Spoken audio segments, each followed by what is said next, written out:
Trying Viral Snacks, Episode 20. Taste test! Actually, hindi siya taste test. Food trip lang talaga kami. Yes, mukbang. Nag-request na to sa Sa YouTube. Thank you for requesting this. Cheers! Walang tatalo sa Chicken Joy.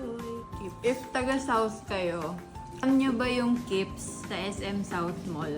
The best talaga yun. Hindi lang yung chicken parang yung combo ng rice nila, rice gravy. Kasi nila parang Java rice. Sobrang much. Ito talaga, for me. Jollibee talaga, Grabe. number 1. Wala na akong nahalap na mas masarap pa dito. Iba ka Jollibee. Let's taste the peach mango pie. Laki niya, Kasi diba? laki niya yung kamay ko. Rate, Sa Jollibee? ako 100,079.82.71. Bye!